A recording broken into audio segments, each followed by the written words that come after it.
आदाब नाज़रीन, मैं हूं अली शारब और आप देख रहे हैं तस्नीम टीवी का एक खास प्रोग्राम शख्सियत हिंद। हिंद की सरजमीन पर एक नहीं हजारों सालों का बेहतरीन दौर मौजूद है और इनको हर हुक्मरान ने अपने दौर में मुकम्मल किया है। आज एक और हुक्मरान की दास्तान हम जाहिर करने जा रहे हैं और इनका नाम है नसरुद्दीन खुसरो शाह। तो आइए जानते हैं आपकी जिंदगी और दौर हुकूमत की दास्तान को। मुबारक शाह को कत्ल करने के बाद खुसरो खान ने अपने खूनी फ़ाल के लिए उमरा से माफ़ी मांगी और उनके मुकम्मल ताउन से ही 15 अप्रैल को 1000 तख्त नशीन हुआ। 1320 उसने नासिरुद्दीन खुसरो शाह का लक़ब इख्तियार किया। उन्होंने मशहूर सूफ़ी संत निज़ामुद्दीन औलिया और उनके हामियों के दरमियान रकम तकसीम करके उनका एहसान भी हासिल किया। अगरचे उसने तुर्क अमीरों को इकबालात से नवाजा और इनामात से भी नवाजा और उनकी हिमायत हासिल करने की पूरी कोशिश की, लेकिन उनमें से एक तबका उससे अपने दिलों में नफरत करता था क्योंकि वो असल में हिंदू था और बाद में इस्लाम कबूल किया। गाजी मुल्क खुसरो शाह के मुखालिफिन का सरदार था। उसने मुल्तान, सहवान और जालोर के सूबाई गवर्नरों का एहसान माना।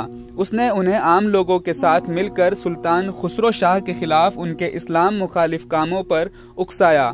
गाजी मुल्क और उसके बेटे जूना खान ने पंजाब में एक बड़ी फौज जमा करके उस वक्त दारुल हुकूमत की तरफ कूच किया। खुसरो शाह ने शाही खजाने को आपस में बिखरा देखकर हिमायत हासिल करने की कोशिश की, लेकिन वो अपनी जान बचाने में कामयाब न हो सका। आप खुसरो 1320 में इस्लाम को कबूल कर चुके थे। इस पर तुर्क काफी कुछ खुश नहीं थे क्योंकि वो शायद पहले कुछ और ही थे। असल में बात जाहिर है कि अल्लाह जिसे हिदायत दे, अल्लाह जिसे चाहे इस्लाम में मौजूद रखे और मौत भी इस्लाम के साथ हो और ना चाहे तो कौम से ही निकाल दे। बेशक अल्लाह ही इज्जत और जिल्लत देने वाला है। तो आइए जानते हैं इस मुद्दे की मालूमात। खुसरो शाह का जवाल और वफात एक अजीम सानिहा था। वो दूसरा मुसलमान था जो तुर्क साजिशों का शिकार हुआ। तुर्क रईसों में नस्ली शऊर बहुत मजबूत दिखाई देता था। डॉक्टर एल सरव्यू अस्तवी ने तुर्क अमरा के इस रुझान की शदीद मजम्मत की है और कहा है कि खुसरो एक मुसलमान थे, उससे कोई फर्क नहीं पड़ता था कि वो उस मजहब को कबूल करने से पहले क्या थे।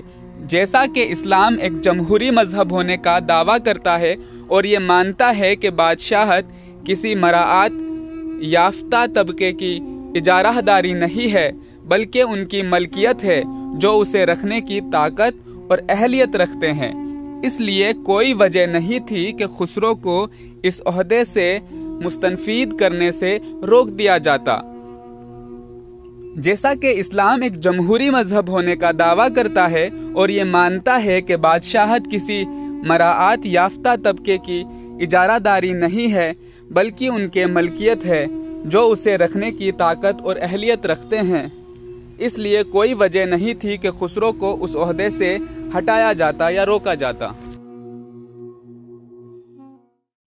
फिलहाल की हमारी इस खास पेशकश में सिर्फ इतना ही। अगली बार हाजिर होंगे एक और दास्तान के साथ। तब तक के लिए देखते रहिए तस्नीम टीवी। अल्लाह हाफिज।